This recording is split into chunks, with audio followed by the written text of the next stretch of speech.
You're listening to Passages, a podcast about great quotes, life, and the wisdom of the Bible. And now your hosts, Drew Kaiser, Jason Pulliam, and Tim Layton. Thank you, John. Thank you very much. We're back for another episode of Passages. And we are back together. We're together again. It feels right just sitting in the chair, looking across the table at you two. Beautiful, man. Feels so good. I hope I have some brain left because I had a cognitive test this morning, and now I understand why the presidential candidates do not want to take those, because it was brutal. Well, and you taught class tonight, which has been... I did. You haven't done that on a. Well, I guess you did You spoke at another congregation a couple of weeks ago and then drove back to do this. Yeah, so. I did that 2 weeks in a row, Jason. Now, you didn't tell us about the cognitive test. Tell us a little bit about it. So this is one of the things I'm doing to get lined up for a DBS procedure for Parkinson's, maybe later on this year. And you have to just get a whole bunch of things in your file. And one is, I call it a cognitive test. They called it a psych evaluation. Mm-hmm. I thought they were going to ask me about my feelings and stuff, and no, they were just throwing numbers at me and trying to get me to remember stories say things backwards and put shapes in places. And what was the hardest part of the test? Do you want to do it? No. Yeah, let's do this live. Okay, all right, so I'm going to give you a sequence of 7 numbers. Okay. And you tell them to me backwards. But I can't write them down. I'm writing them down to see if you get them right or not. No. There's no way. Yeah, that's a good idea because I'll forget them the minute if I say I get 2 of them, I'll be happy. Okay, here they go. All right. 3, 5, 6, 8, 9, 4, 2. 2, 4, 9, 8, 7. No. 6. I don't know. I've given up. Oh, I'm not crazy. Because I could... You got through the first 4, and if you had done 6, you were right. 6, 5, 3 would have ended it. 6, 5, 3. Yeah. They did that several times. Like, the first 2 times I was okay, and then third and fourth I was thinking, you're making fun of me. And then at this some is not point funny. you just went, oh. Hey, I was in there for 2 hours. They were, oh, man. And I got to the point where I just was tired of doing the brain teasers. Yeah. And I just wanted to go home, You were like, can't you get the ink blot things out and let me just name what they are? That would be easier. Yeah, at I this thought point. this was a psychiatric evaluation. You're just trying to show me how dumb I am. So basically, Rorschach. this was the test that nobody had ever done any better than Donald Trump did. Right. In the history of the world. It was the greatest cognitive test in the history of mankind. I don't think he's taking this one. I heard he did pi all the way out to like the 50th after the decimal place, but he did it backwards. He did it backwards. Then he brought it back home. Yeah. That's what they want you to do at UAB. Oh, man. We don't do it forwards here. We do it backwards. Maybe I should never try to have one of those tests done. Avoid it if you can. Yeah. So nothing else in the world's happened. Finally, things have quietened down, been right? a quiet in the last news week, yeah. So we talked about the assassination attempt when you were down at the beach. So yeah, now just back to normal, right? Nothing's new. We haven't had a current president drop out of the election protocol. And then somehow or another, magically, they just announce the vice president is going to be running now. Without an election, right? No primary. Just a small group of people says this is who the nominee is going to be. Yeah. And first time in 44 years, I think, that we've had an election without a Bush, Clinton, or Biden on the ticket. No, that's crazy. This is the first time, 44 years. Now, that is crazy. As you go back to 1980, it's Reagan Bush. It's been Bush, Clinton, or Biden ever since. That's crazy. No, that's to think wild. about. I wonder what's wrong with this country. I can't figure out what's going. Why are we having so much trouble? Why don't we ever have any new ideas, Seems any like fresh the universe ideas? is pretty small, isn't it? When you put it that way, that kind of does put some things into perspective. So, yeah, the election cycle's about to get a little more chaotic, and I'm sure we will have a lot of opportunities to talk about this. But fortunately, they've agreed to make nice, right? I mean, wasn't that the decision that they're going to play well together? Harris from now and on? Trump? Well, they're not going to get along. I thought when they winged President Trump that I think he basically had from that point forward they were going to. I think they put a hiatus right? on being ugly to each other for about 43 minutes. Okay. Yeah, I think gotcha. it's 43 minutes. So I think that's what I heard. it has been since we were together that President Trump gave his speech, right? Because that would have Yes, been that was a Thursday That was night. the Thursday after. That's Yeah. right. Can we talk about that for just a second? Sure. Right. I went to bed before it ended. I don't have the energy to stay awake for that long. And Millie looked at me and she's like, "Are you going to keep watching this?" And I said, "At this point, I got to figure out when this is going to end." Yeah. I was on a boat. I thought maybe he's going to, I mean, you know, I may wake up the next morning and flip it back on. He's still there and the arena's empty. It's like just him and Lee Greenwood singing "Proud to Be an American." That song that is special. song never ends. That song is special, and it has a lot of sentimental meaning. But Lee Greenwood does not need to sing Lee's it got anymore. some Lee's got one some trick age on pony, him. man. He does. Not, they need to bring in somebody else to sing. I the heard song. Lee Greenwood sing that at Fort McClellan one 4th of July. Of course, if you heard Lee Greenwood sing, you heard him sing that song. And Because he has no other I bet songs. he sung it better than he did. He at that tore time. it up that night. Hey, That'll he's bring 81 years bring a old. tear to Well, a glass eye right He there. should stop performing that song. But listen, I remember the version that played Weird. at Stone Mountain when I was a kid, and that was not the version sung the other night. I'm not sure what version it was, but it was bad. No, that I think, yeah. I'm not even sure Lee Greenwood remembered the words. Right. So this was an interesting lineup, right? Just before we talk Can we about just that say sweet this is treat going to be a just long second. episode? Yeah. This is going to be a long episode. Hey, guys, Who cares? If y'all need to fast forward, this may take a minute. Buckle up, folks. We're going to be here for a while. So there's Hulk Hogan. He ripped his shirt, didn't he? He ripped his shirt off and had a Trump shirt underneath it. It was beautiful. What you gonna do, brother? It was so good because I love Hulk Hogan. But And then he flexed. He flexed on what's stage. he doing at the convention? But But that still, wasn't the most awkward. That wasn't the most awkward. Because who followed? Well, Donald Jr. followed him. But then, Dana White. oh, you're Right. forgetting the entertainment. My name is Kid Rock. But he had written like a special song for this event. And it I was did not see that. it was awful. It was not good. It was Kid Rock. It was Kid Rock in full, just wide open. And the crowd, when they would pan to the crowd. So let's be honest, the convention is a bunch of old white people. It looks like a country club meeting or something, right? Why are you so old? It is worth going to YouTube and finding a clip of him singing and watching when they pan to the audience. At the expressions on the people's faces, they had no clue what was going on. Isn't he about their age, though? We're talking about contemporaries here. Yeah, sort of. Some. Yeah. But some of them were My like, kids would call him a even the boomer. ones who were like trying to act entertained. they were, To try to they don't know clap what to with do. him, or they're How do just you like, do I that don't and maintain know. your dignity? Yeah. Part of the song was fight, fight, fight. Are you serious? Oh, I'm dead yeah. serious. It is worth going back. Which means my he wrote goodness. that thing on Tuesday. Yeah. Yeah. On the Yeah, back he of sure did. on the back of a gum wrapper. I mean, it was Or a gun wrapper. or a gun wrapper. Guys, it was the most ridiculous thing I have ever seen on national TV. And I've seen a lot of ridiculous things on national TV. And then they go to Dana White, who I think actually gave a really good speech. He did fine. He was all right. He brought some decorum back after Kid Rock. And I Oh, I he had don't to know- follow Kid Rock? did. Dana White calmed the place down. Yeah, brought him down a notch. The head of UFC. It was so it Wow. was so bizarre All right, watching it. So we finally get to the speech, right? So, and you know, all this talk all week, Unifying. kinder, gentler Trump, unifying speech. He comes out with an envelope on his ear. He did.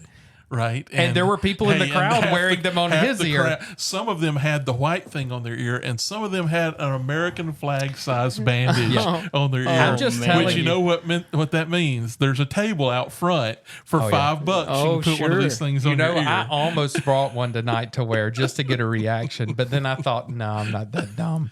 So he starts, and clearly he's going teleprompter, because even, you know, when it was over, the talking heads, I think this was like a 25-minute speech. And so he's going by the script, and he's doing well, except there's a very so hey, I got teary at the beginning because they brought out the uniform of that guy who lost his life. He came out of the gates really strong, and they set I that thought thing out this there. is gonna and be Millie's one of the like, most epic "What's wrong with speeches." you?" And I'm like, "They're bringing out, yeah, his volunteer firefighter the uniform. turnout gear from the guy that was killed. Yeah, and I mean that's huge, and was great, and he's doing well. And then he mentions that guy, and he walks over to the gear, and he kisses the hat. He hugs it and kisses the And hat. I'm like, dude, And it got that a little that weird. was a step too far. I mean, I think the tribute was kind. I think that was a publicity stunt. But at this point, he's Mm-hmm. still on script pretty much. So we're still in probably the 15 to 20 minute range. But then the crowd cheered one time too loud. They did, and he just blacked out. Or in the back, some Democrat stopped the teleprompter, or I don't know what happened. But I right? know But 2 hours later he was still I going. know good and well there had to be lights flashing on the teleprompter. Stop, please stop, please. It's the For longest the love of Pete, longest stop. speech in history at a Republican National Because Convention. then he just started going through. It was like the Energizer Bunny. It just kept going. He was doing and the going bit and going. and he just kept going. And and he told about Franklin Graham asking him not to cuss, and he said, "I'm trying my best, but the stories aren't as good as they would be otherwise."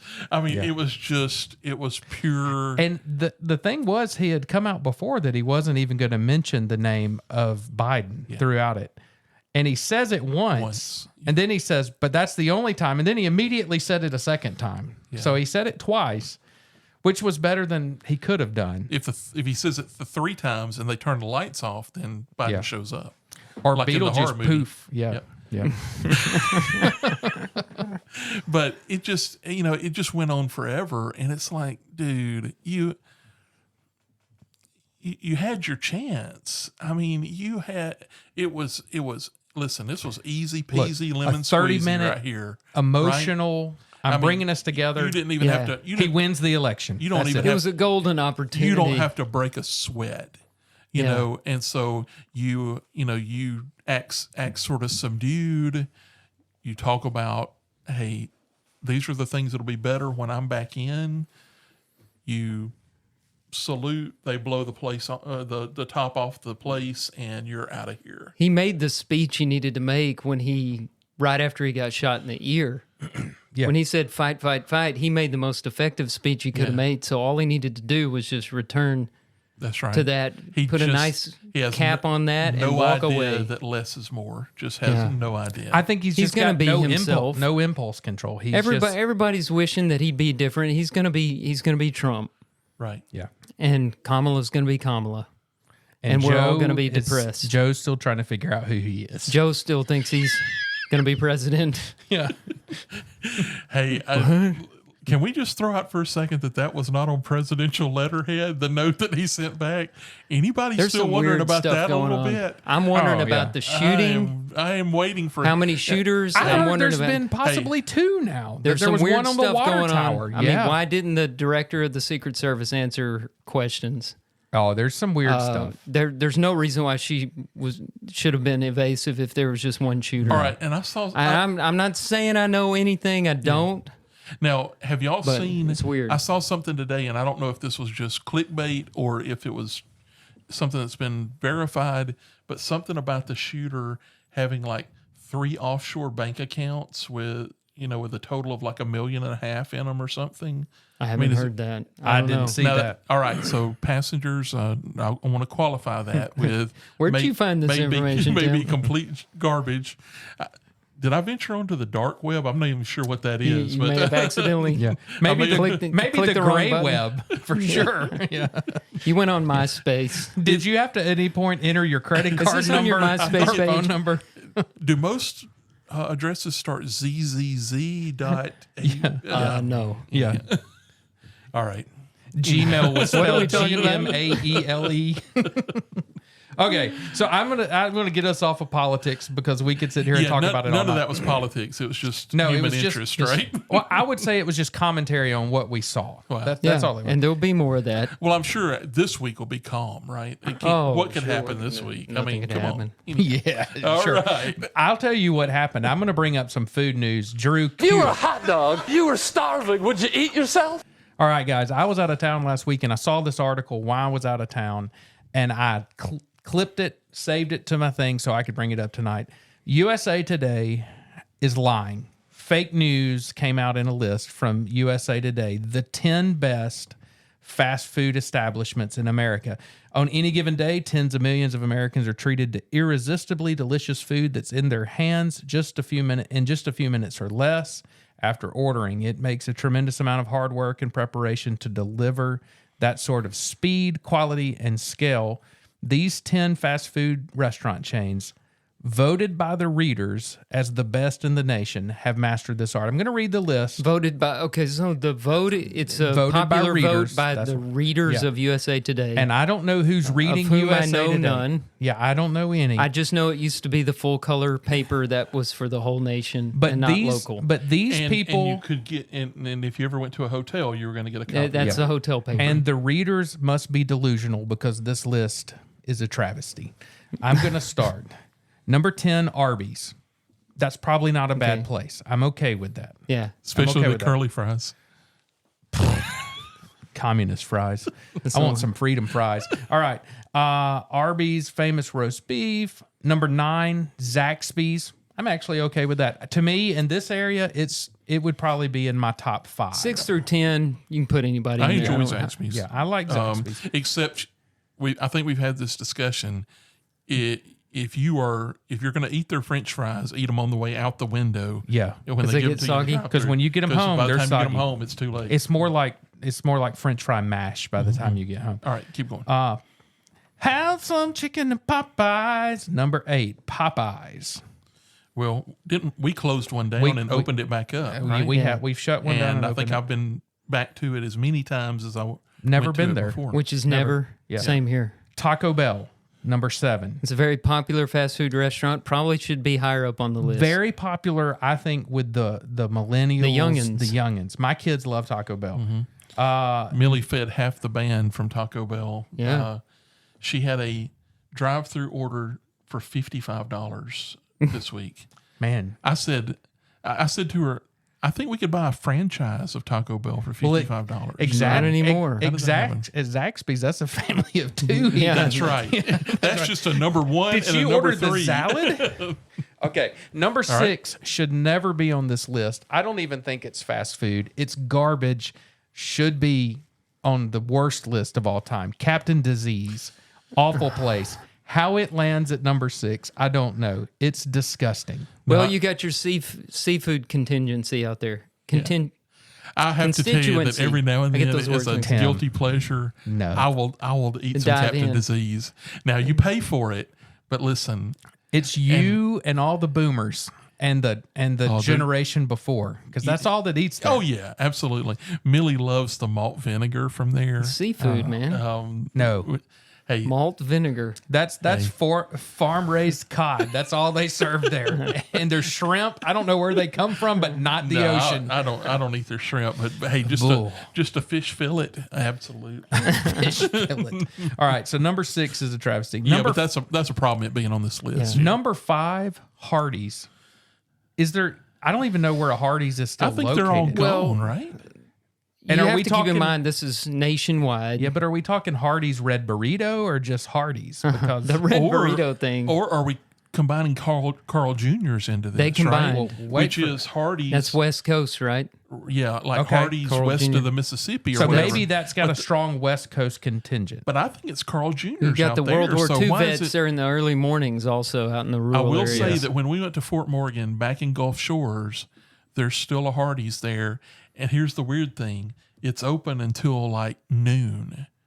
So they serve breakfast. all about and breakfast. shut her down. You know, I don't Which think- means that they're that terrible I don't at know where one everything is. else that the only thing they can make any money at is breakfast. I don't know what they're doing. I don't know how list. they made the list. Yeah. Number 4, In-N-Out Burger. That's an out west. I've never been to an In-N-Out. I don't know anything I think it's about a pretty it's big good. deal or whatever, but I've never been to one. Yeah. it. Number 3, Chick-fil-A. I was a little shocked. Now, this was the first time I think I read in 9 or 10 years that Chick-fil-A fell from the first place. Yeah, it's usually number 1, right? And I do say Chick-fil-A's quality of service and come food down. has come down. So Yep. maybe they deserve this. Well, that's a wake-up call. That would drop them from maybe 1 to 1.01. Well, when you hear the next But- 2, you'll be shocked. God is not happy with Chick-fil-A being number 3. Well, God is not happy, and that may be why Chick-fil-A dropped to number 3. They must be thinking about opening on Sundays or something, and he's just moved them down. But I was a little shocked by that because I think it's gotten a lot more expensive, but I still think quality-wise, it's one of the better ones out there. Number 2, I have no clue how it's on this list. I put it in the same category as Captain Disease, KFC. That's Kentucky Fried Chicken. I don't understand. So we have the joy of living in a town that has a KFC and a Chick-fil-A directly next door to each other. This afternoon at lunch, I could not get into the Chick-fil-A drive-thru. There were so many people in the parking lot. You know where you could have gotten into? I could have driven the church bus and made donuts in the parking lot at KFC and not hit another Not car. hit a thing. Well, they didn't have any food in there anyway. Well, That's right. Hey, they'd have been out of original recipe. Bucket of chicken, please. Hey, I'd like we don't have any chicken. Yeah, I'd like some. I'd like 2 breasts and a thigh, please. Well, can you wait 17 minutes? Now, 17 minutes. I mean, I can make that myself. I thought what this you- was fast food. What are you like, Rocky, trying to catch the chicken out back? You got to pluck it and Now it cut does it say apart. that this article says there are more than 25,000 outlets of KFC. Well, see, that's what we have to Yeah, remember see, is that- we're just reflecting Leeds, our- Alabama, Yeah. and it may be a totally different experience. KFC can't be that good anywhere else. Well, I don't know K- if they get their act together. Hey, they could- KFC is international. Oh, there's one in the we've airport seen in it all Peru. over. Yeah. Yeah. One in Peru. but this is I've been- USA Today This is readers, USA though. Today You have readers. to remember Yeah, that. absolutely. So Yeah. this is a USA list, right? So that doesn't count. USA Ahora. Today. But Oh. but our biggest. I don't think that was right, actually. I like the 11 original herbs and spices. I'll tell you that. What I don't like is going to that restaurant. Oh, it's awful. It's terrible. They don't Sir, have what you want. We're out of they chicken. don't have what you don't Can we want. get you something else? No, that's in the name. I kind of figured that's what I wanted when I came here. And how about this? Ours may be the worst in the nation because it's still open, so that means there's something behind it propping it up. Yeah. And you remember they tore it down and then built it up again, and we thought, oh, It's gonna make new it come back. life. Yeah. You know, and then it was just as bad. I'm pretty sure they dig through the Chick-fil-A dumpster to get their stuff out. I could be wrong on that. That may be untrue. No, because they don't have anything to offer. I keep coming back to That's true. there's no chicken there. And how about the day that, you go through and you hit the jackpot? Hey, I like a bucket of chicken. Give me 8 pieces original. All right. What? Has that ever happened? All right. Okay. Well, I'd like some mashed potatoes. No, we're out of mashed potatoes. Yeah. Oh, yeah. Okay. How about some, you have corn on the cob? No, don't have any corn on the cob. Maybe this is why they took fried chicken out of the name of the restaurant. It's not Kentucky Fried Chicken Just anymore. It's just KFC. KFC because they don't have fried chicken. Can't find chicken. Can't- But oh, the K with a is, K. Yeah. What I knew I that. like it. Yeah. Here's what I'm going to do. The next time I go to KFC, I'm going to employ what I call the Little Caesars technique. Oh, what's that? I don't know if y'all are familiar. No. But this is a little Saying every word twice. This is Pan, pizza, pizza. Kentucky fried. Is that fried what you're chicken. talking about? It's a little invention of myself. So let's say that it's what we call at the Leighton House FFY, fend for yourself night. Oh. And so the boys like are that. like, all right, let's go get a pizza. I don't want to wait for one at Papa John's. Let's go get a piece of junk at at I'll Little have some Caesars. cardboard with some So, sauce. so I drive through. She opens the window and I say, "What you got?" Because I ain't waiting in front of that place anymore. It's all the it's rest all the of my same life. anyway. It's right? Little Caesars. So it doesn't matter what's in the warmer. If they got one, Yeah. you're getting it. You want a hot and She'll be ready. like, "Well, I got 2 pepperonis and I got some crazy bread and I got I got some of these little pepperoni pockets. All right, I'll take a pepperoni and some crazy bread. And then I'm out of there. Listen, I have spent an entirely too much of my life in front of Little Caesars. Oh, yeah. Because listen, Waiting on garbage. Because you drive through and they say, "Can you pull around front? We'll bring it out in a minute." And it's like, well, I guess I was going to have that for lunch, And but how now I'll long have it for does dinner. how long does it take them to run that pizza through that oven? It can't be 30 minutes. No. Never. But they It's lost. not like they're tossing the dough up in the ceiling or here's the anything like problem. that. As they're filling my order, 14 people came through and got served, walked in the place and out of the place. And I'm just watching them and my blood pressure's going up. Oh, yeah. And it's like that's when I had to employ my new tactic. Just what do you got? What you got in there? I need to try that at you're KFC. You're fixing to hand me something that you've got ready to go in there. Oh, yeah. So number 1 on this list, and there was one either in Nashville or near where I grew up, Del Taco. Are y'all familiar with Del Taco? This is the stupidest list in the history of lists. I've never heard of Del Taco in my whole there life. There was one somewhere around where I used to live. Well, there was a Del Taco in Oxford for a long time. It was eventually replaced by a Taco Bell. So in But Spanish, this what was- does Del mean? I don't know. Is it the same as the farmer in the Dell? One Well, moment, that's the please. only other use of Del I've ever heard. And I don't know But what this the was farmers like got. this was maybe I want to say mid '80s, maybe. Yeah, that's what's the date on your list there? This is a current as of last week. Del Taco. But so it says what Del Taco serves, right? Because the Yeah, Del I'm Taco assuming I remember tacos. was like it was good, but it was tacos, and it says like This it does popular. burgers too. Let me right? read you the description. This popular taco stop, which serves all kinds of satisfying Mexican fare, including burritos, quesadillas, and nachos, also offers burgers and fries. In addition, Del Taco has a dedicated breakfast menu as well as a vegan and vegetarian menu. Gross. They don't sound like they're from around here. And in there, didn't it say there's 2 locations in Alabama? I don't see it in this article. I think but there was wouldn't be like surprised by that. Phoenix City and somewhere else or something. It sounds this like this list is bogus. Del means of the, so it means of the taco. Oh, that's clever. So Clever. glaringly absent from this list, Wendy's. It should be on the list. Sure. McDonald's. McDonald's, even though I wouldn't say it's the best, It's but not it's good, got but to it's be one of the popular. most popular. I did have a Wendy's experience the other night. I went there for the Baconator, of course. It's like, hey, this is Jason. How are you? Y'all doing all right? Hadn't been here in a couple of weeks. I'd like a Baconator. They're like, sir, we just want to tell you we are out of cheese. Oh, And my comment was, well, the Baconator has 2 slices of cheese. I need my cheese. And she said, well, we're out of cheese. And I said, can you not go to Publix and get some American cheese and just throw it on there for me? No, sir. We're not allowed to buy outside of our distributors. Well, there's your problem right And there. I said, Let's fix They that. said, can we get you something else? And I was like, everything I want has cheese on it. No, I'm going to leave. Right. What are you going to order? What if you said this? So how about I go to Publix? I'll drive back around here. I hand you 2 slices of cheese in. And you make my And you Baconator. drop it on that Baconator. Sorry, I just hit the table and I got didn't know. reverb. I didn't know that would happen. I didn't You either. just We've discovered learned. something. That's kind of cool. All right, that's my list. Of course, Burger King didn't make the list, rightfully so.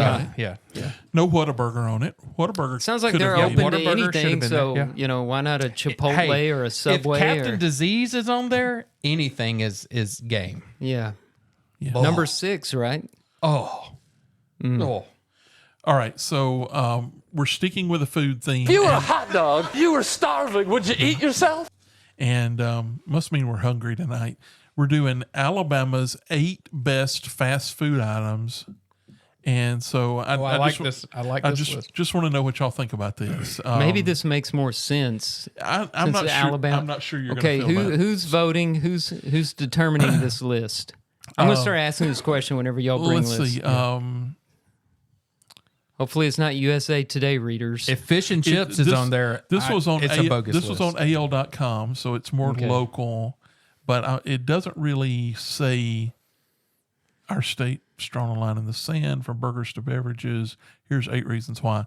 I think this may just be someone made this up, right? just said, It's like they had here are my they didn't have a thoughts, lot right? of copy for the week. It was like, what am I going to write about? I know that Jason and Drew and Tim like lists, so let's go for it. All right. So here we go. Number 1. And so it's not like a restaurant. It's an item at a restaurant. Are you starting with first place? We need to go in ranking? reverse backwards order. These are 8 unranked. Okay. Just All right. the So 8 best. So as we go through these, We need to rank them. if you start thinking about, so these are Alabama things, right? Okay. So more local restaurants, I think we're going to deal with here, right? Okay. So number 1 is Milo's Sweet Tea. That's top shelf. So- People yeah. like that. Yeah. I'm drinking a little right now in the old Now tumbler. Now that mug, stuff whatever. can walk in and out of the place. I mean, it's pretty strong. Yeah. So You have to cut it Have with a little water. tea with cut that it sugar? with water. Yeah. Yeah. And don't they do like corn syrup or something like that? It's no, part it's of their stout. secret sauce or I something. think Gotta they mix. use black I always mix mine molasses. with water. I have to. Yeah. I think it's molasses. Molasses? Yeah. Yep. The second is the Guthrie's box. Are y'all aficionados of Guthrie's? I like Guthrie's. Well, but my they're parents not lived in the convenient. town. Haleyville had Yeah. the first Guthrie's Did they? ever. Also the first 911, right? was the Home of the birthplace of 911 911. call. Yeah. Yeah. What's the number? What's that number you call when you done killed somebody? I don't know. I need to put that in my phone. I do. All right, so Guthrie's chicken fingers is all they There's got. one over in Trustful, but I've had it before. It's I good. like it. The chicken fingers are nice. Yeah. and they're known good. for their sauce, right? Yeah. That's right. The thing. And so the Guthrie's box, because it's a very simple ordering process. There's like chicken and two fries. two choices of combinations or something. So their box their box has tenders, fries, toast, and slaw. So, and as Drew said, Guthrie's was founded in Haleyville in 1965. Mm-hmm. Is now headquartered in Auburn, but we won't hold that against them. All right. So the next one is My parents are no longer headquartered in Haleyville. that's right. So maybe we will hold it against Yeah. Guthrie's. I don't know. Foosackleys. Are y'all familiar with Foosackleys? I'm sorry, what? Foosackleys. You need to enunciate properly when you're talking. Foosackly. I've That never didn't heard. help. I Spelling couldn't it even did not name help. I couldn't even name what restaurant I it think comes that from. it's another chicken finger place. Of course. I think it's a Mobile thing. Oh, There okay. is one of them on the way to Orange Beach Never seen in one. like Is this? But in, this is a menu item, Foley. right? There's one in Foley. So it's Foosackly's Foo Sauce. So really what it is it's the Guthrie sauce. It's their version of the Guthrie sauce. All right. So, yeah, I mean, what can we really say about this? Because we've really, I don't think I've seen the restaurant, but I've never had their food. This one is sort of a weird one to me, and I didn't even realize this was an Alabama place. Checkers. You eaten at a Checkers before? I don't think I have. I've seen it in one. Chattanooga. There's one in Oxford, isn't there? Seen one in I'm not sure Chattanooga. that it's Never there eaten anymore, there. but there was There for a used long to be. time. It says their famous seasoned fries. So it says that Checkers was a chain founded in Mobile, and it says a surprise to many Alabamians who have long frequented the drive-through restaurant. Yeah, I didn't really know that Checkers was just a Bama thing, but nor have I don't think I've ever eaten there. No. Okay. Me neither. All right. But their fries are better than curly fries. Here's one that you're gonna scratch your head on. Y'all ever eaten at Taco Casa? Yes. No. Do you like it? No. But I've You eaten don't at like a Taco Taco Casa Casa? before. There's a couple around here, right? Maybe one on 280 somewhere. And I haven't, and I'm a taco aficionado. I need to try them out. So they're in Tuscaloosa as well. It says they began in Tuscaloosa 50 years ago. Taco Casa is on this list for their ice. Oh, The brother. list is bogus. Yeah. Ice. Let's reserve a spot for the best ice in the state of Alabama. You read that right. Ice. The good ice, some call it, the restaurant's beloved shaved ice, for which devoted diners will travel across town instead of ordering a soft drink at any other drive-thru or gas station. No, they won't. The shaved ice inside the familiar styrofoam cup has done its part in establishing Taco Casa's legacy, which began in Tuscaloosa 50 years ago. I would hate for my legacy to be hinged on Incidentally, my dad owns a taco casa, says the author of this article. A sweet tea, Dr. Pepper, or just even a water on that ice sends you right to cactus heaven. But the problem is with shaved ice. Taco Casa has the stupid. cactus With shaved sign or ice, though, whatever. they can Who pack wrote this? more into the cup, which means they're selling you less beverage. See, that's the catch. The more ice, the less beverage. Yeah. Next Ice. is biscuits from Jack's. What do y'all feel like about biscuits from Jack's? I mean, they're okay. It depends on which Jack's.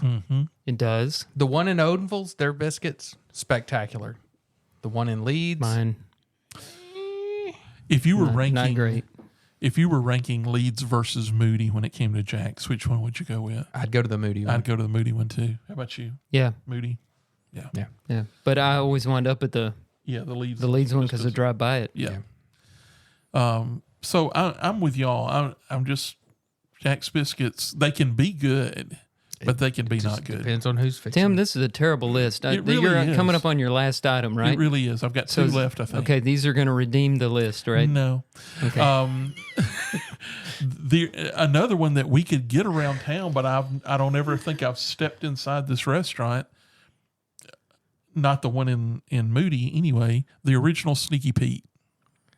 Well, we know the theme hot song. dogs, I'm not going good to eat.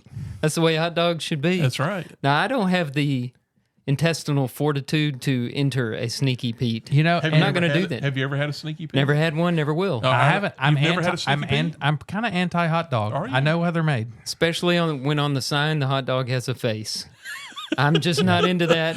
It's the way hot dogs should be, though. No, I'll take their I word like- for So it. I'm Sneaky guessing you Pete's don't eat okay, raisins but- either, then, because California raisins. I mean, don't eat. As a matter of fact, I don't eat raisins. At least you're consistent. That's I all. do I Tim, think- what's a raisin? You on the broadcast you You did. gave the perfect definition of a raisin. Dead grapes. Dead-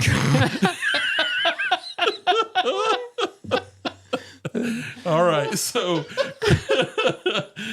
I think I'm going to redeem myself. Okay. This is the last This is one it. on the list. The cheeseburger from Hamburger Heaven. Best hamburger That's good. in the That's good Birmingham stuff, isn't area. it? It's good, yeah. And, Yeah. and Oh, it's man. something only locals know. Right. But that's And the one something- in Irondale, 10 times better than the one on 280. is that Yeah. the only thing really that was of note? Milo's sweet tea. No is a- barbecue on there at all. That's weird. no.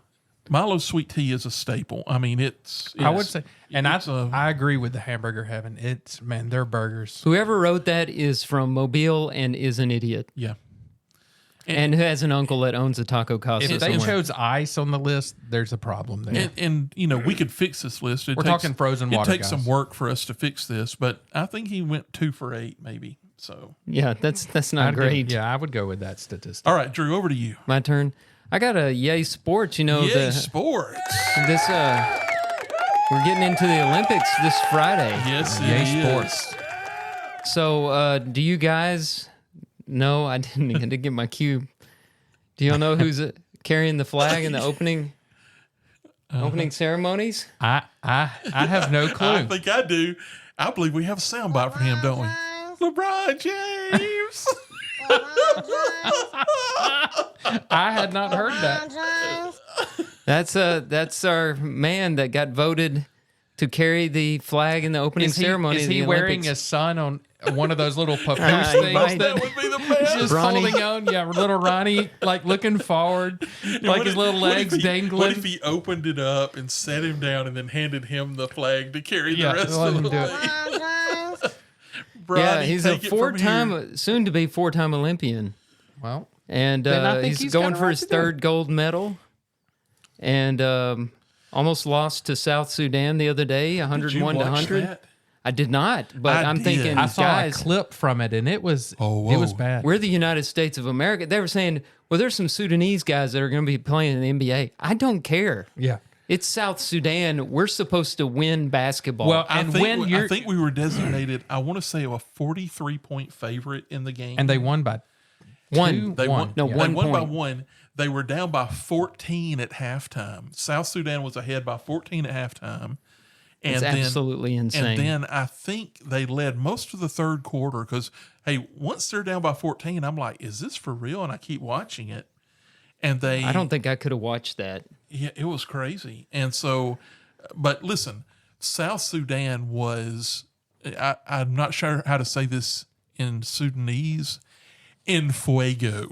They were. I'm pretty sure that's not Sudanese. They were having the game of their lives. I mean, they were throwing bombs I'll see if I can. and just I'll see if I can figure out how to killing say it, that right? in Sudanese. So, they were going nuts, and then the USA went on a run at the end of the third quarter and got up by I want to say 6 at the end of the third quarter. Mm-hmm. They go into the fourth quarter, and it looks like, hey, they're going to take care of this. They'll win by 20, 25, something like that or whatever. They get down to about 2 minutes left, and they're up by 9 or 10, and all of a sudden, the power of Sudan comes back, and they Didn't know there was such a thing. So they drop a couple of threes, and then South Sudan gets the ball back at the end of the game, fires up a shot. They're down 1, fires up a shot to win the game, comes off, and another guy, a South Sudan guy, gets the rebound underneath, goes back up, and they sort of rip it out of his hands, and the buzzer sounds. And so that They wasn't were even an that Olympic close game. no, that was qualifying. That was a qualifier. We were that close to not even making it to the Olympics. Is that Well, right? No, If these were just warm-up games. Oh, okay. So they had already had. So it wasn't a high stakes. Yeah, they qualify in earlier tournaments or something like that. But this is just getting the team ready. Well, maybe that's explains. See, this happened, and then they played Germany as the last warm-up, and they beat Germany by 4. I mean, maybe they're holding back on purpose. And in the Germany game, apparently, I didn't see any of that one, but apparently LeBron took over in the fourth quarter and just said, "You losers, get out of my way. We got to win this game." But I'm not sure that these guys are going to win. So in Sudan, they speak Arabic, and I'm not even going to attempt pronouncing "on fire" in Arabic. Oh, that's probably a good policy. Yeah, but those aren't even 2 of the better teams that they will face, because no, you don't think of those countries when you think of basketball. I think France is supposed to be good. They have the great big guy from San Antonio, Wembanyama, and Rudy Gobert on their team. And there's 2 or 3 teams that I Who's think Jovic playing for? He and Doncic, they're on the same team. They might be. Those That are 2 of the sounds best right, teams in the best players in Those the NBA. guys are going to dominate. it's time to bring back Karl Malone, John Stockton, and Charles Barkley. You know what Chris Mullin. You know what Charles Barkley did in the Olympics? So we were winning by 60, and he got in the face of some guy from Angola or something because he wasn't playing. No. He didn't come to play. He came to destroy. We need some destroyers on the team. Warriors. Well, LeBron was voted into that position by almost 600 Olympic athletes. So legitimate place. There's a lot of buzz on Twitter about how he doesn't deserve it because of, taking the knee during the national anthem, during the Black Lives Matter thing. But,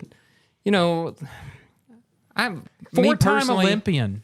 Yeah, personally, if he wants to carry the flag and do something patriotic, I would rather him do that than to remain on his knee during the national anthem. I mean, maybe he's not going to say it, but maybe he's had a change of heart. Let's give him the benefit of the doubt. And how many? He's representing our country. And competing in 4 Olympics. That's pretty impressive. 2004, they finished 3rd that year. 2008 was the beginning of 4 consecutive Olympic golds for the American men. His last time to play in the Olympics was 2012 in London. And so he's got a history with the Olympics. This isn't his first rodeo. Not many athletes get to compete in 4 Olympics. No. And he works hard, and he's probably the leader of that team. I do hope Bronny is in a little papoose, though, when he walks in with it. I did see that. So I think the 2028 Summer Olympics are in Los Angeles, and I believe they must have asked him this past week, and he was like, "I will not be there." No. Let's get through this one first. Yeah. Well, we have to keep our passengers up to date on what's going on in Paris. We've been telling them about the bed bug epidemic, the AC problem, and now there's issues over the river Seine. The headline here is, "The Seine River is a potential Olympics disaster. It's insane." Get it? Yeah. The buzz is palpable from Paris ahead of the 2024 Olympics, although the stench from one concern continues. Amid the scenery of the iconic city, the staple Seine River has raised alarm based on its safety for Olympic swimmers. The river is set to host marathon swimming on August 8th and 9th, and triathlon events on July 30th and 31st has been thrust into the spotlight due to concerns over water safety quality. The banks of Paris' Seine River have generated some panic among swimmers and officials. Let me skip down to the facts here. The ongoing anxiety about pollution in the Seine comes on the heels of years-long efforts to improve its water. High quantities of rain have upped pollution, including dangerous bacteria like E. coli. It's pretty disappointing that the Olympic organizers have really not locked in cleaning this venue up as far in advance as they should have, to the point where now the whole world is questioning whether it's going to happen in time, American swimmer Ivan Puskovich told USA Today. There's USA Today again. So we don't even know if this is true. The good news is there's They like Del been Taco. some progress. Captain Disease. I think they've spent over $1.5 billion to try to clean this up, and the issue seems to be that people were pouring their sewage into the Seine River. Oh, That's a problem. In the But- 21st century, this is happening in one of the most respected cities in the world. but I just want to throw this out. I grew up swimming in the Chattahoochee River, and Atlanta pretty much pours its sewage into that river, and I survived. I mean, how many of these people that train for these marathon get a water report from every place they've trained in? I mean, well, come on, guys. I think Rivers this are is dirty. Didn't we have issues with the last Olympics? Where was the Yeah. last Olympics? Was it Rio? There was stuff floating in the water. Was and it all- Rio? Yeah, I think it and there was. were a lot of concerns about whether or not they could.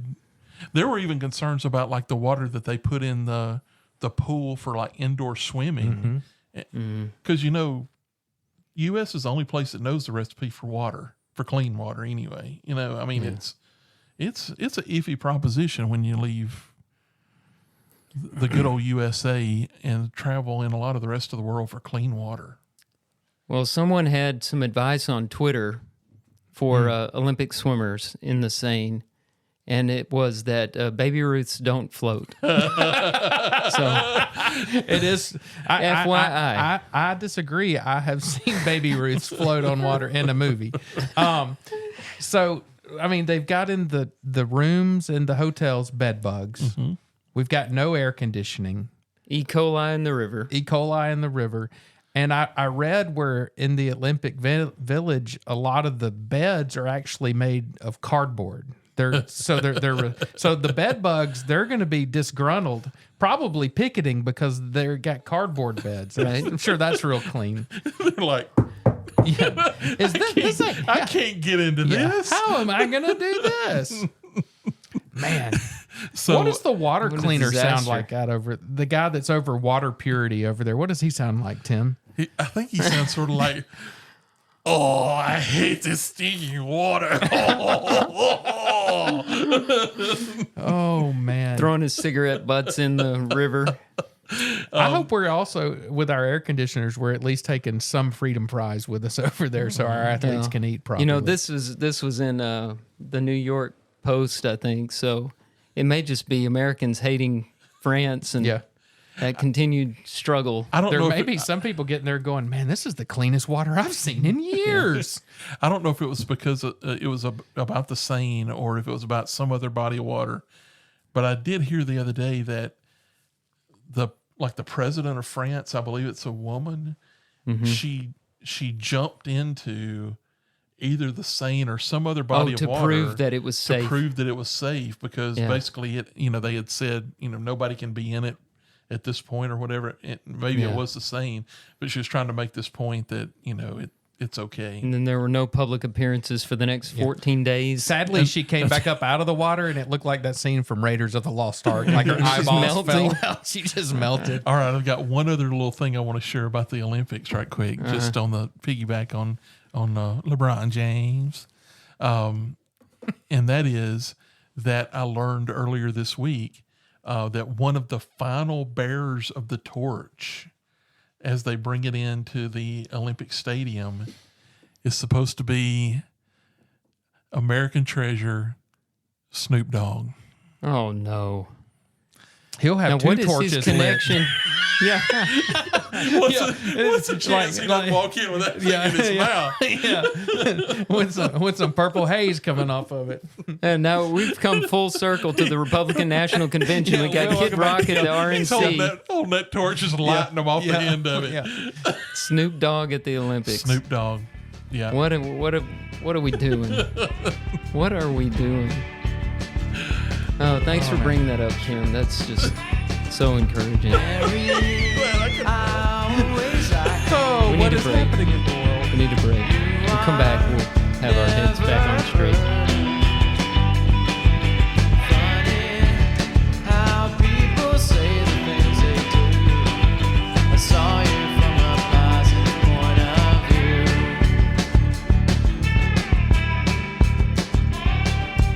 All right, it's time for our passage tonight. Our passage tonight is brought to us by Bernard Meltzer. And it says, when you forgive, you in no way change the past, but you sure do change the future. Had to look up Bernard. Never heard of him before. He was a radio host for a program called What's Your Problem? And I think I read it was originated in maybe Philadelphia, and then it ended up in New York, and it was nationally syndicated. But he's not a psychologist or anything. His radio show was an advice show. Yeah, Which I think this is time for us to bring up our idea. I think it is a great time. Okay, put a pin in that Bernard business. We'll come back to for Bernard forgiveness in a minute. in a minute. So we thought about taking a break from our usual format. At least every once in a while. Yeah, and we're going to try it. We're going to try one. And answering listeners' questions.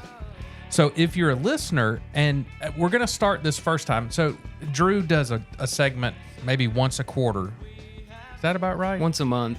You know, our Sunday night schedule's kind of It's been funny chaotic now, here but yeah. lately. But anyway, it's a questions and answers segment. And it's probably, it's one of my favorite things you do, where you get up and you just cold answer questions. I mean, Yeah. people can submit them right there on the fly.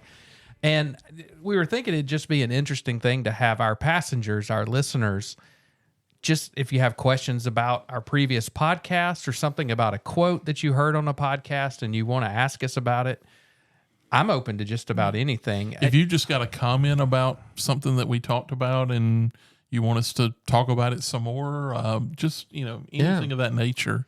You want Tim to do his French bedbug impersonation? He'll do that on the spot. And if you don't Not give right us now. any questions, we'll assume that you just don't care and you're not listening. So Or it'll we'll hurt our just make some feelings. up, and you won't know that we're just reading made up questions with made up That's people's names. that's a lot better idea. When you go Yeah. back, edit out what I just said. So, Okay. because Yeah, I'll it came do from a that. place of pain. And so how are we going to receive their questions? Oh, that's an important point. Okay, isn't it? so you can reach out and you can message us on our Instagram site, which Yeah. is Passages underscore podcast. Or let's be honest, our listeners are our friends. They have know our us, cell reach phone out. numbers. Shoot us a text. Shoot us an email. You can send an email to ar@arcoc.com. That's the church email, and we'll see that. So But we let's think do it it'd just that way. be We should have interesting. talked about our contact information. See, this is why we need Patrick in here. He would have had one set up for us. He would have had passages In the moment, at arcoc.com. in real time. Yeah. Yeah, And but he probably will by the time he listens to this and we Yeah. meet next time. we'll get that set up. But in the meantime, we need them soon because we want to do one of these episodes pretty soon. So use Instagram passages underscore podcast. And if you're not following us on Instagram, shame on you. You should have already done that. If you don't, you say, well, I don't do Instagram. It's time to sign up just for the Passages Instagram feed because it's just gonna change your life. I don't even know how to put It's it. going to explode. And if you don't do that, you can still text us because let's be honest, you all know one of us. Yes, or ar@arcoc.com. Okay. Back to Bernard. So Bernard, what did he say? He said Bernard was an advice radio host for his show entitled "What's Your Problem?" Kind of makes me think of Fraser Crane. You know, Yeah. what was his show? I'm listening, or listening, something right? like Yeah. that. That was his tagline. But he apparently enjoyed sayings and witty passages like we share on here. And this is a really good one. We were talking about how we needed to do something on forgiveness. And so I'll read it again because we got off track there. When you forgive, you in no way change the past, but you sure do change the future. I think this is probably one of the, I don't know if deepest is the right phrase for it, but I really like this. I really like this quote when we were talking about which quote we wanted to talk about. And it's in a different direction than what we've talked about with most of the other quotes too, which is nice. I think if you look, those of you who list us probably see some of the trends that we've talked about over and over again in our quote selections. This one is just different. And I like the idea of forgiveness. And I think there's a lot of misinformation about forgiveness out there. Yeah. I think that, I don't know that even in my however many years, 30 years of being in the church and being a Christian, that I fully have grasped the fullness of the idea, the concept of forgiveness. So there were some questions I wrote down and that I thought about as soon as I read the quote. And one is, I think it would help us to define what is forgiveness. What does forgiveness mean first? Because I don't want to just assume that all our listeners have an idea of what forgiveness is. Right. And how does it, I want to figure out, how does it apply to the past? How does it apply to the future? And you hear that phrase all the time, forgive and forget. I don't know that Should that's a we real start true by one. dispelling that? I would like to. I think that's... That is such a popular saying, and I don't and think nobody believes it. and it's not even biblical. I mean, no. So there's the passage in 1 And Corinthians it's not 13. even, and it's not even possible. Yeah. There's the passage in 1 Corinthians 13 where it talks about love holds no record of wrongs. And I think that's probably where some of that comes from. There's some of the passages that talks about how God remembers your sin no more. And so I think that's where people have derived this concept, but God's all knowing. He doesn't even forget. Right. And maybe in some ways we should forgive like we've forgotten. Yes. To the extent that we can. But we all know that, we're not losing our mental capacity to remember, a wrong that we've experienced. And when we talk about things like forgive and forget, normally we're not talking about, Jason, you hurt my feelings, I'm going to forgive that. And I probably will forget that even happened, next year. Yeah. The fact that we had a rub, neither one of us will remember that happened. We talk about this in regard to big Major things that impact us in big ways. And it's not possible for us to, forget those things. Those things are burnt into our psyche. Yeah. So it has to be something else. So what we do when we take away forgive and forget is we take away an excuse for not forgiving. That's right. Because I hear that, I can't forget what he has done to me. So I can't That's forgive not what them. we're talking you'll- about doing. You'll hear it in context of, I can forgive it, but I can't forget it. That's not what's meant, though, right? Right. What's What it meant means is I'm not gonna I forgive. can neither forgive nor forget this. That's right. And what's meant by that is I'm going to hold on to my resentment. I'm going to hold on to my anger. I'm going to continue to hold this thing against you. And that's not Because I can't forget it. and that's not forgiveness, and that's not forgetting it. That's something totally different. I've got something Jesus said that I think is helpful with this forgive and forget business. He says in Luke 17:3-4, pay attention to yourselves. If your brother sins, rebuke him, and if he repents, forgive him. And if he sins against you 7 times in the day and turns to you 7 times saying, I repent, you must forgive him. Now, who's going to be that bad and have that much time to come up with new sins, 7 new sins a day? No, he's Is that talking what he's about talking the about? same thing over It and could over be the again. one act that happened 10 years ago, and you get to a place the day before, you've gotten to a place where you've prayed and you've thought about God and you've read his word and you are able to let it go and love that person and pray for that person. You go to bed, you wake up, it's the first thing in your mind that day. And 7 times you work on, or whatever the number is, you have to forgive again and again and again, because forgiveness is a process, not a one-time act. No, it's an active process that It's a continues. process. Just like our own forgiveness that God has blessed us with through his mercy and grace through the blood of Christ, that forgiveness, we're renewed daily by the blood of Christ. I mean, it's not just God forgave me, okay, I'm good, I don't have to do anything else anymore, I've been forgiven. It's a constant recurring forgiveness coming from God because we continue to sin. Okay, so we talked about what it's not. What is it? So I think the first thing when you start talking about forgiveness is, for forgiveness to occur, there has to be an offense or something, a wrong towards you. Mm-hmm. If there's no wrong, if there's no offense, there's no need for forgiveness. So sin, wrongness, evil, whatever you want to call it. And I was going to say a minute ago, if you're not struggling with forgiveness, you've never been hurt. That's right, because it requires that a hurt. assumes a hurt, a wrong. It does. If you have to have that, because it is it's a condition of forgiveness. In order to be forgiving of someone, you have to have been wronged by them. Yeah. And I think that's something we have to remember. I think that on top of that, forgiveness, and going back to this quote, doesn't undo the past, and it doesn't undo the consequences of the past. And there is a difference. This is where I struggle with forgiveness in my own life sometimes. There is a difference between living with the consequences of sin, and those consequences being ongoing, and living with resentment towards someone doing wrong. So I can do something wrong to you, Drew, and those consequences may have long-term effects.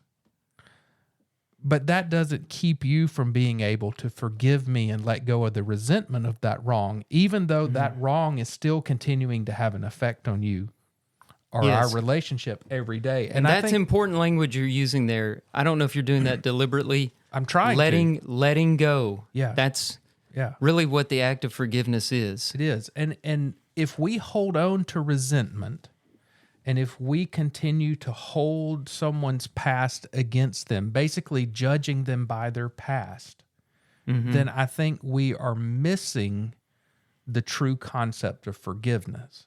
Because forgiveness is freeing a debt, paying off a debt, letting somebody, relieving that debt, pardoning that debt.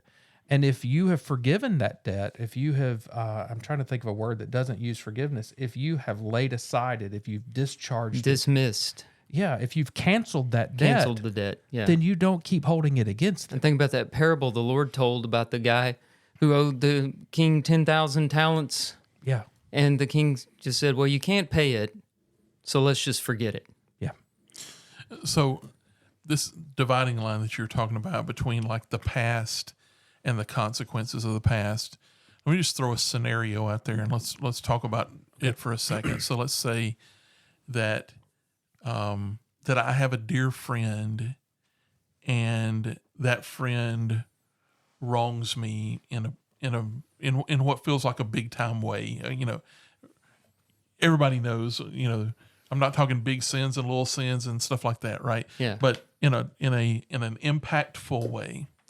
And so they come to me, they apologize. I accept the request for forgiveness, and then going on from that point forward, our relationship's different. It's changed. I'm not as close to that person as I was before. Is that wrong? Have I done something wrong if I don't go back necessarily? Is that a consequence of sin maybe that says, I don't know. And believe me, I'm not talking about specifics here. I'm talking in general, because I think this is a general kind of thing that happens with us sometimes. Well, and I think this is a question we all have. And sometimes a problem alters a relationship. And so my question is, have I really forgiven that person if I don't go back to square A? Or is it like, I can forgive this, but we've all said that we have the ability to have closer friends, and so if that's put a wedge in relation to that being a person that I had that kind of relationship with in the past, is that okay, or have I really not forgiven if I don't get back to sort of square one? Before I weigh in on that, I want to make this distinction for our listeners because I think it's really important, and it goes to this. As humans, we don't forgive sin, period. There's only one person that can forgive sin, and that's God, and that forgiveness comes through Christ. We can forgive someone for a wrong toward us. If they repent and they turn to us and say, hey, I'm sorry, I was wrong in this, we can forgive that wrong, but we do not have the power to forgive their sin. So we're talking two different things with sin. We're talking God, the vertical forgiveness from God to mankind, and that's the forgiveness of sin. That's a restoration. And when God forgives a sin, the next moment you've asked for forgiveness, you have followed the steps of the gospel, you've gone through salvation, the mercy and the grace of God is covering your sin. You are wiped clean by the blood of Christ. I believe God, though he can remember it because he's omniscient, he treats you like you've never sinned. I think that's possible because God is God. God is all good, and God has the ability to do that. And Jesus paid the debt. He's paid that price. He's paid the consequence of the sin. I do think, though, from humans, we have to remind ourselves, number one, we're not responsible for forgiving somebody's sin. That is not our job. The Catholic Church has the abolition. I don't think it's the abolition. What do they call it? There's a term for it where you go to the priest forgives your sins. The priest can't do that. God can do that. Right. But I do think people can't. Are you saying like another excuse somebody might make is, well, I can't overlook this because it was wrong and that person must pay for what he did.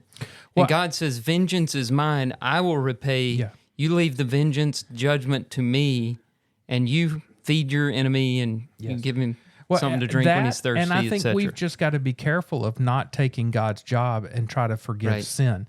But we can forgive the wrong. But what's different between man and God, there's a lot of difference, but when it comes to forgiveness is when you've wronged me, that consequence has not been paid by anybody. Now, for your sin, if it was a sinful wronging, Christ is paying that consequence for you at the cross if you're right with Christ. But Tim, if I've offended you, you're not responsible. If that offense involved me sinning, you can't forgive that sin. But we can reconcile. Right. You can even if I don't want to reconcile, you can forgive me that wrong. But there's still the consequence that's got to be paid. And that consequence, like you said, may be their closeness. It right? may be that friendship dissolves. I do think we've got to be careful, though, in how we treat people after they've wronged us. I think it's easy to use, well, I just can't ever really forget. I can't trust this person again. We make a lot of excuses. Or I'm not really going to be their friend anymore. That's right. Right. So, I mean, and that's the reason that, I even couched it in terms of, because it's not an easy question. No. Right. No. Because, it runs the gamut from, I'll forgive you, but you're dead to me from now on. Right. Versus, you were my closest friend and now, we can't have that same level of closeness. That, and so I'm not sure I agree with the premise of the question, because the question assumes that relationships are static, and every day relationships change. And so there's a dynamic there that you have to take into account.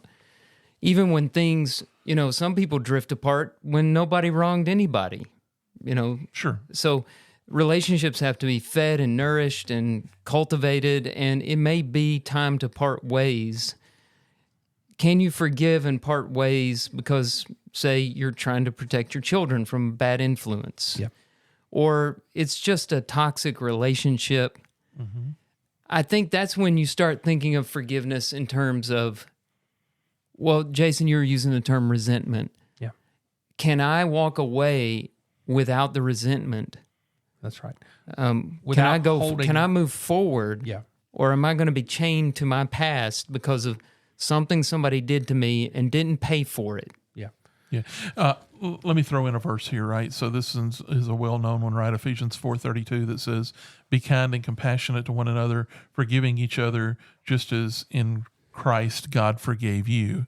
So how do we're commanded there to forgive in a similar way to how God forgives us. What verse was that? It's Ephesians 4:32. Be ye kind one to another, tenderhearted, So forgiving one another. I went on a deep dive today because this quote really, and y'all know my past, so you know how dealing with forgiveness is. It's something I've spent a lot of time thinking about. I won't go into a lot of detail, but I have required a lot of forgiveness. And so I went on a deep dive. I spent about an hour and a half today at the office just studying forgiveness. And the word used there, the Greek word, and I hate to do this because it gets on my nerves when people say, in the Greek it says this, but the word in Greek for that Not passage. when you say it, Drew, but when Yeah, I others was say about to get offended, but Well, you can forgive me later. But I don't know Greek. I've never taken a Greek class. You've had Greek. You've learned it. You have a right to do it. I feel like I just went to a lexicon and I'm just throwing stuff. But that word, because I wanted to know what those words meant, and that is to show favor. It's a free gift. It's a pardon not earned. And I think that points to, because you said forgive others as God has forgiven us. God has given us forgiveness without us paying any price for it other than obedience, period. And so when we start expecting others to do something in order to earn our forgiveness, well, if you'll show me that you're changed, Yeah. I'll forgive you. that's transactional. That's not. That's right. That's not forgiveness. That's not the free gift, and Right. that's the word it's Right. talking they about don't here. deserve That's it. not forgiving like God forgave us. That's it. Right. And that's where I think looking at those individual words and what they mean makes a difference, because someone can say, well, you're supposed to forgive me like God forgives you, but what does that really mean? Well, God forgives me freely, totally freely. He doesn't require anything from me. All he says is you need to be obedient. You need to follow these steps that are laid out pretty stinking clearly in the New Testament for following me. And if you obey these things, forgiveness is available to you all the time. And I think that's something else we have to remember too, is that forgiveness does have conditions. I think forgiveness is something that's conditional because Christ died for all mankind, for all sinners. Anybody that has ever lived, Christ died, shed his blood so that mankind can find forgiveness. But there's a caveat. You have got to obey him. You have to repent. You have to confess your sins. You have to be buried in the watery grave of baptism. You can't read the New Testament and not see that it's not by our workings. It's still a free gift. But he's not going to force it on us. No, and against our will. And you have to be willing to follow the conditions he put forth.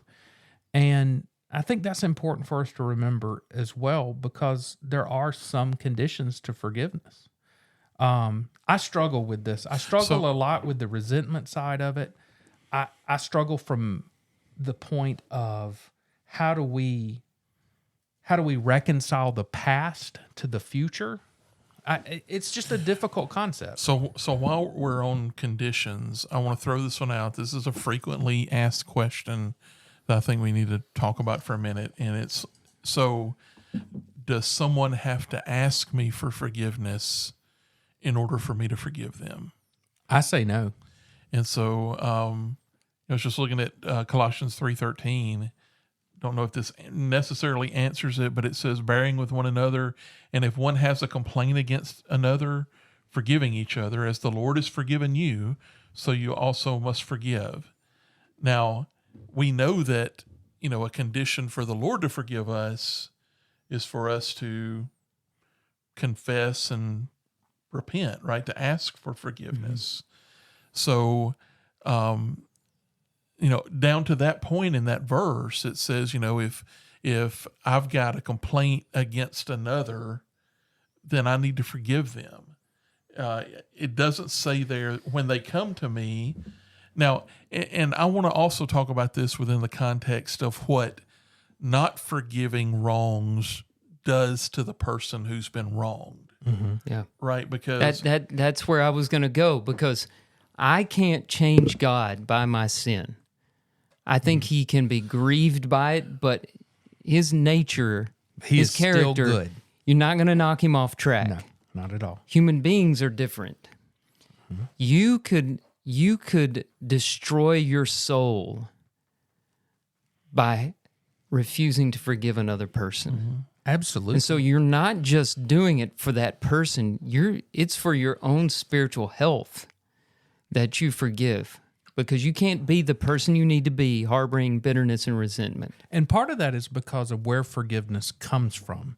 And I think this is a point from the vertical God to mankind, but also horizontal mankind to mankind. I guess you could say above the sun versus under the sun. Mm-hmm. Is forgiveness is an act of love. It is all centered in love. Why does God forgive us? For God so loved the world that he sent his only son. He loved us. That's why he does it. Why do we want to forgive somebody that sins against us or has wronged us? Because we're commanded to love God and to love our neighbors. That's the two commandments, the greatest commandments. When Christ is asked, what's the greatest commandments? Love God, love your neighbor. And all the law and the prophets depend on those two commandments. And if you're not forgiving, you're not showing love. And if you're not showing love, you're not following the thing that the entire ultimate word reality of God hangs on. God is love. The First Corinthians says the attribute. greatest of all these attributes is love. Right. And it goes on to And talk so about if you don't follow love, I'm sorry to interrupt. No, go ahead. If you don't follow love, your life is going to go in the wrong place. You're going to have all kinds of problems. You're going to constantly be upset. You're going to lose sleep. You're not going to be happy. You're not going to find peace. You can continue fighting love if you want to. God gives you that choice. But the world is not going to work for you, because reality is love. Mm-hmm.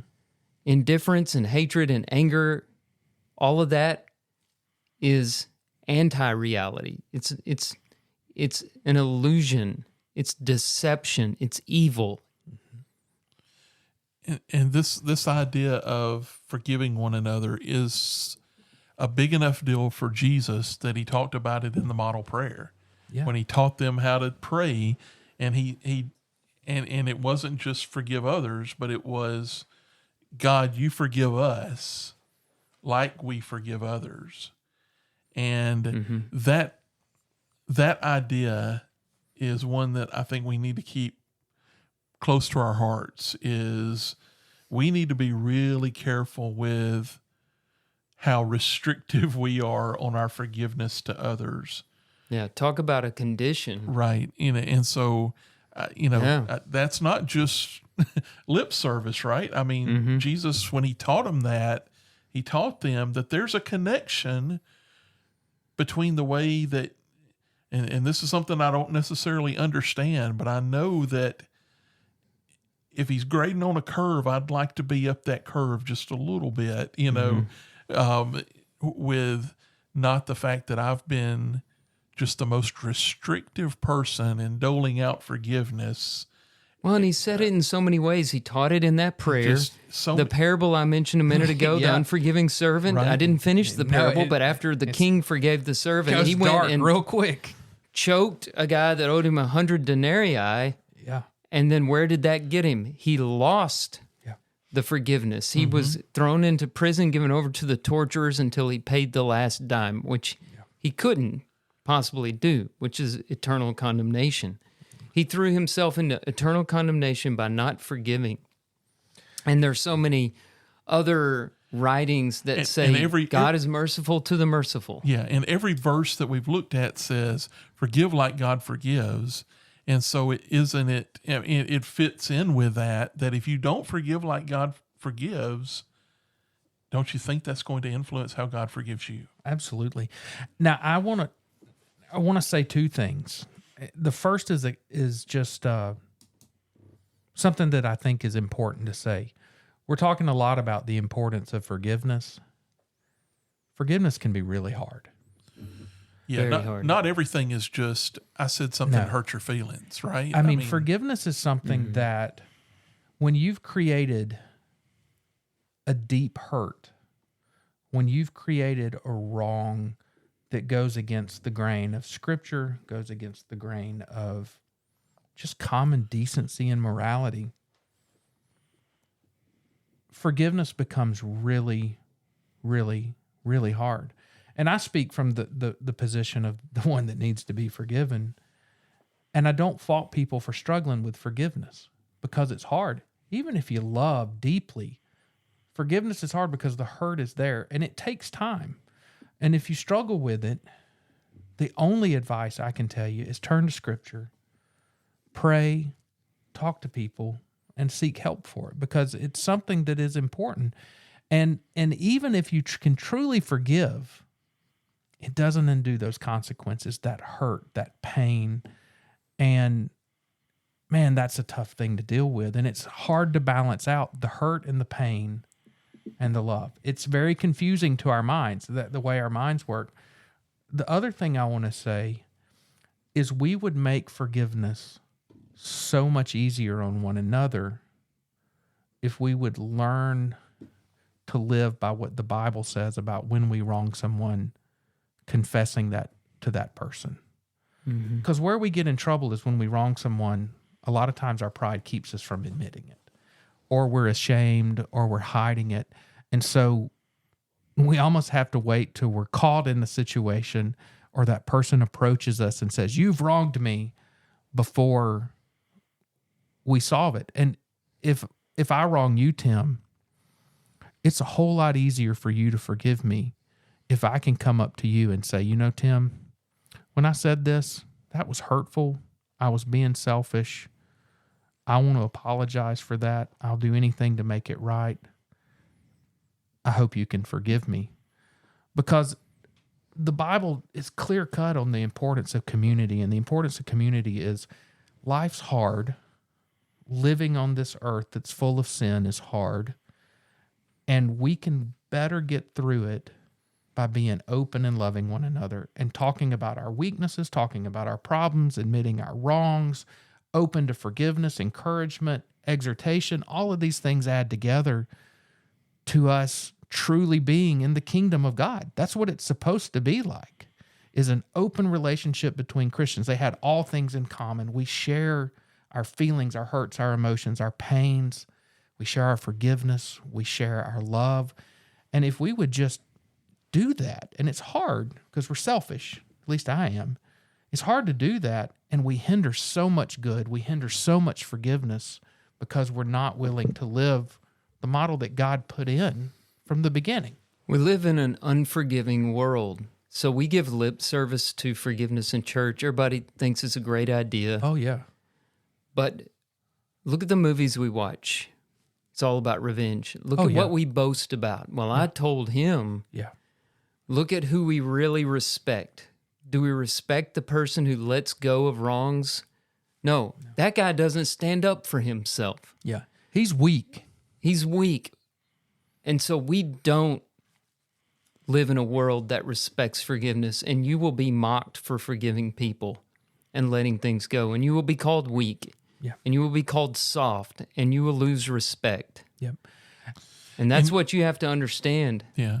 And so, as Jason said, there are things in this world that are difficult to get over.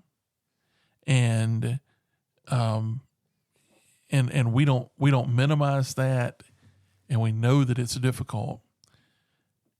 However, when you look at the life of Jesus and everything he said, it led him to live a life that culminated with people putting him to death and him hanging on a cross and saying, Father, forgive them. They don't know what they're doing. Mm-hmm. Were they asking for his forgiveness? No, he was, but he was asking for their for the Father to forgive them. And so while it's difficult, we're talking about a difficult thing. It's something that can be done. Yeah. And a lot of it is that we've got to work on our hearts. There's a big aspect of humility to this, because if we're going to have a forgiving spirit, we got to realize all the things we do that are wrong. That'll help so much in realizing, hey, who am I, to be holding a grudge against somebody else. It's the parable, right? That we're talking about there of, turning around and, when we're forgiven for so much and we've done so much and then trying to hold something over someone else's head. And forgiveness, going back to the quote, can't do anything to undo the past. No. The wrongs are done. The sin is done. The past is past. But depending on how you respond to those wrongs, it can absolutely change your future. I think about Christ and Peter. Peter is one of Christ's closest friends, right? He's in the inner circle. Christ says, you're going to deny me. Peter's like, I'm never going to deny you. He denies him, has his chance. Christ has his chance to make a stand for Christ, and he doesn't. And what does Christ do after resurrection? He finds Peter, and he challenges him. He pushes him. He almost makes Peter kind of earn back some of his trust. Peter, do you love me? Peter, do you love me? He keeps 3 times challenging Peter. And sometimes, going back to the scenario you were talking about before, sometimes when those relationships are broken, they stay broken because we don't look to mend them. That's right. We don't look to go back and start building the trust elements and that strength back. And if Christ had not gone to Peter, and we know Peter was involved, Peter was at the tomb looking for Christ. But if Christ hadn't have taken the time to take Peter aside and to allow Peter to make some form of amends through his answers and through his closeness with Christ, who knows how Peter would have turned out. But because Christ took the time to go back and build that relationship and to challenge Peter to be better, to be stronger, he changed his future. He changed his future. And Peter became the cornerstone of the church. So this, or not the this cornerstone. Kind Christ of is the turned the cornerstone. quote around Yeah. here. What you're saying is, this isn't just about us. We're not just changing our future. We can change other people's future Absolutely. by setting them free, Yeah. taking that chain of resentment off their neck, and letting it go. Yeah. Jason, you said something just, I think, sort of in passing a few minutes ago that I wanted to come back to, and that is, because we don't want to handle this flippantly, I think, we're talking about the fact that there are little wrongs and big wrongs in terms of the impact that they have on us. For instance, I've never been abused by a parent. Let me just take something sort of on the shocking scale, right? And so you have, a person who dealt with that for years, and maybe a parent that never tried to make amends for that, and that shapes the rest of their life. And we've talked about things like vicious circles and things like that can come out of that. And sometimes that takes help to figure out how to forgive. And, we're all proponents of counseling and therapy and whatever you need.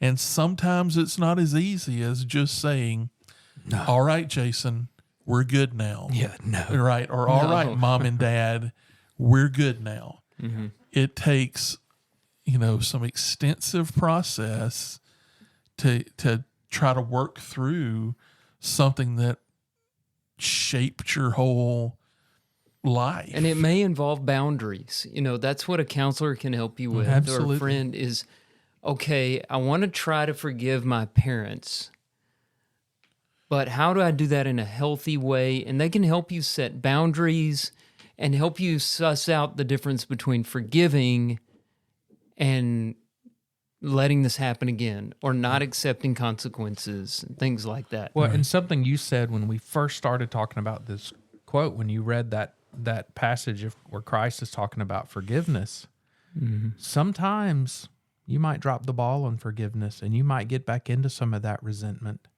And you know what you do? You forgive them again. Yeah. And you just keep recycling that forgiveness, because forgiveness is limitless. As long as there's wrong, It's a you can forgive renewable them. resource. It is. And I think that, this is so important when it comes to these big things, because going back to this quote and tying it to this, these major things, that is because those things, if you can put them behind you, are life changers. Absolutely. Right? And if you can't, you have to deal with them every day, right? And it's like whatever happened to you, it's like it has to happen to you again, day after day after day. And that's why, we would say, get help with this, right? If you can't overcome this and put it behind you on your own because of the severity of the situation, get some help doing that, because it will change your life going forward. If it's something that's happened to you, figure out how to put it behind you. And don't be afraid to talk about it with others, because there's probably other people who are going through similar things, and there is comfort in vulnerability and togetherness. Right. Well, guys, that was a good discussion. We needed to talk about forgiveness, and so I'm glad we found a quote. We need to be looking for some others along that line. Don't forget about our request. We're looking for some questions to change things up a little bit and take a break from our usual format. And again, that Instagram page is passages_podcast. Email address for now is ar@arcoc.com. Send those in, and hopefully pretty soon we'll have enough questions to do a Q&A episode. That'd be a lot of fun for us. Thanks for listening. Spread the word. We're going to let John take us out, and we'll see you next time. Follow us on Instagram at passages_podcast. And join us next time on Passages.